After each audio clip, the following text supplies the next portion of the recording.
ये सब क्या देखना पड़ रहा है? अच्छा है मैं अंधा हूँ। এত হাসার কি আছে রে ভাই? ভাই আমার না হয় দুইটা পানির বোতল বেশি নিছি, তাতে কি হয়েছে? আমরা তো বাঙালি, আমরা ফিরতে পারলে আলকাতরাই ছাড়ি না। আমরা মোটামুটি সবাই জানি তারেক রহমান দেশে ফিরে এসেছে এবং 300 ফিট রাস্তায় ভাষণ দিবে। আচ্ছা বন্ধুরা, বলো তো এই সমাবেশে কত লোক হতে পারে? জানা নাই? তাহলে এই ভাই কি বলে শোনো। আনুমানিক ধরেন 50 কোটি।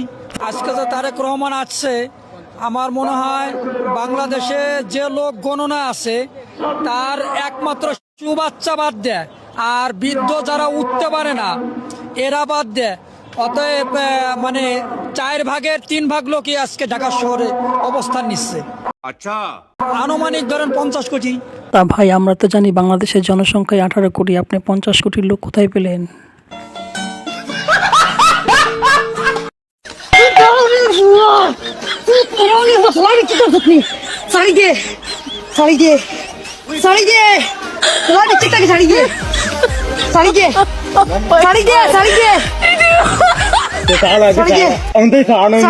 তো বন্ধুরা, এই ভিডিও থেকে আমরা কে কি শিখলাম কমেন্টসে অবশ্যই বলে যাবেন।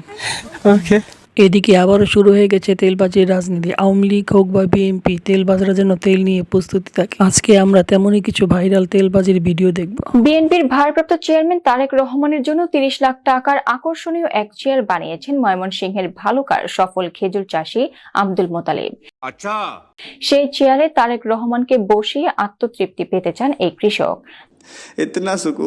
তারেক রহমানকে ভালোবেসে এমন আয়োজন বলে জানিয়েছেন তিনি। এবার দেখুন আরেক তেলবাজকে, যার পুরা শৈলী সে ধারণ রোপণ করে ফেলেছে। যতক্ষণ পর্যন্ত আমার নেতা না আসবে, আমি তাদের সাথে দেখা না করতে পারবো, ততক্ষণ পর্যন্ত আমি কোনো কষ্ট মনে করি না। কথা কি ক্লিয়ার না ভেজাল আছে? আমি রাত্রে হয়তো ঘুমার সময় 12টা-1টা বাজে এই পোশাকটা খুলবো, আবার আজানের দেওয়ার পরে পরে ফজরের নামাজ পড়ে আবার এই পোশাক লাগাবো। ওহ यार ये कितनी औसम है यार। এই পোশাক লাগিয়ে যেখানে আমি বিএনপির এই ভাইয়েরা প্রোগ্রামে ডাক দিবে আমি সেখানেই চলে যাই। মজা আয়া। আর এদিকে এসব তেলবাজি দেখে আমাদের ওবায়দুল কাকু কি বলে শুনুন। ভালো হয়ে যাও মাসুদ, ভালো হয়ে যাও, তোমাকে আমি অনেক সময় দিয়েছি, তুমি ভালো হয়ে যাও। একটিবারের জন্য আমাদেরকে আপনারা ক্ষমতায় দিন, আমরা ভালো হয়ে গেছি। চকবাজারের মসজিদের ইমাম তুমি।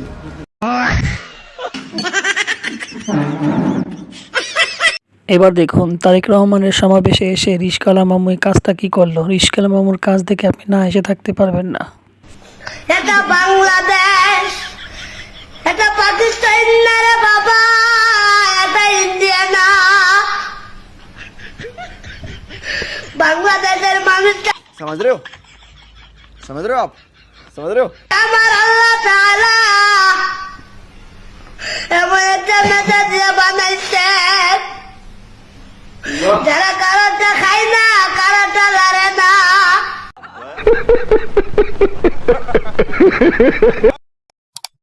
এবার শুনুন তেলবাজদের এসব তেলবাজি দেখে আমাদের সেফুদা কি বললে শুনুন। বিশেষ করে এই শরীরে ধানের শীষ লাগানো লোকটাকে উদ্দেশ্য করে সে যা বলল। কিন্তু তোমরা যে বিএনপির প্রতীক ধান, তোমরা তো ধান সব ছিঁড়ে নষ্ট করে ফেলছো, এটা না করা উচিত।